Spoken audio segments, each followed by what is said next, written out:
নমস্কাৰ মই আজি এটি নৱম শ্ৰেণীৰ বিজ্ঞান বিষয়ৰ এটি পাঠ লৈ আহিছো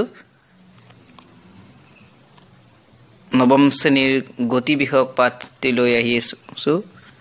আসলতে গতিনো কি আমি দেখিছো বিভিন্ন ধৰণৰ সামগ্ৰী গতি কৰে গাড়ী মটৰ উৰাজাহাজ ৰেল জাহাজ সকলোৱে গতি কৰে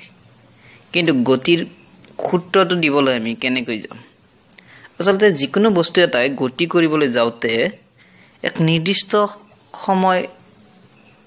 অনুসৰি এখন ঠাইৰ পৰা আন এখন ঠাইলৈ যাব পাৰে অৰ্থাৎ গতি হ'বলৈ দুটা মূল বিষয় আছে এটা হৈছে এখন ঠাইৰ পৰা আন এখন ঠাই অৰ্থাৎ স্থান সলনি আনটো হৈছে সময় গতি এই দুটা মূল পইণ্টৰ আধাৰত আমি গতিৰ সূত্ৰটো দিব লাগিব অৰ্থাৎ সময় সাপেক্ষে কোনো এটা বস্তুৱে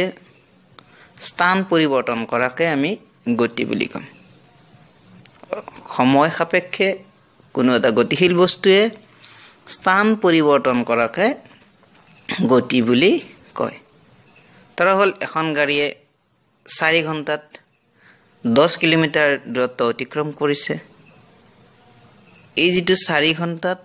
10 কিলোমিটাৰ দূৰত্ব অতিক্ৰম কৰিলে এইটো হৈছে গতি ইয়াত দুটা বস্তু আছে সময় হৈছে 4 ঘণ্টা আৰু গতি হৈছে 10 কিলোমিটাৰ ঠিক এনেকৈ আমি বিভিন্ন গতি দেখা পাওঁ আমাৰ বাস্তৱ জীৱনত বিভিন্ন ধৰণৰ গতি দেখা পাওঁ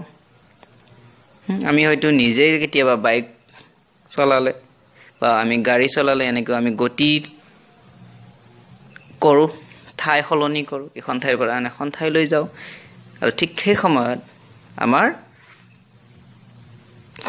মানে কি এটা সময় লাগিব লগতে স্থান পৰিৱৰ্তন হ'ব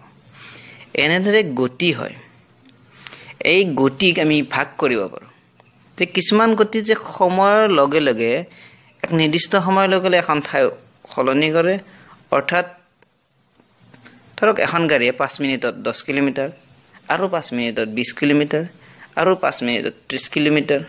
আৰু 5 মিনিটত 40 কিলোমিটাৰ অৰ্থাৎ ইয়াত প্ৰতি 5 মিনিটৰ সমান দূৰত্ব অতিক্ৰম কৰিছে অৰ্থাৎ এই যেটো সমান ঠাইত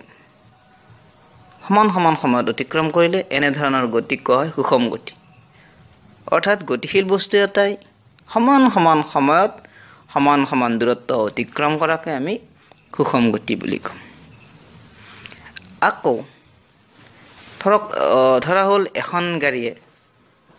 5 মিনিটত প্ৰথম 5 মিনিটত 7 কিলোমিটাৰ গ'ল দ্বিতীয় 5 মিনিটত 13 কিলোমিটাৰ গ'ল তৃতীয় 5 কিলোমিটাৰত 22 কিলোমিটাৰ গ'ল চতুৰ্থ 5 কিলোমিটাৰত 4 কিলোমিটাৰ গ'ল এনেকৈ প্ৰতিটো সময়ত এই স্থানৰ যেটো পৰিৱৰ্তন কোনোবাদত কম গৈছে কোনোবাদত বেছি গৈছে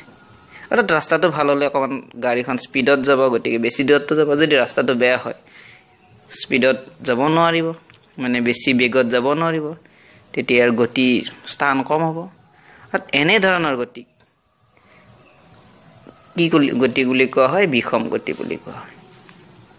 অৰ্থাৎ সমান সময়ত বেলেগ দূৰত্ব অতিক্ৰম কৰাকে বিষম গতি বুলি আজিলৈ আমি গতি বিষয়ৰ পাঠটো ইয়াতে সামৰণি মাৰিছো আকৌ পৰৱৰ্তী পৰ্যায়ত ইয়াৰ দ্বিতীয় খণ্ডটো লৈ আমি আহি আছো নমস্কাৰ শুভ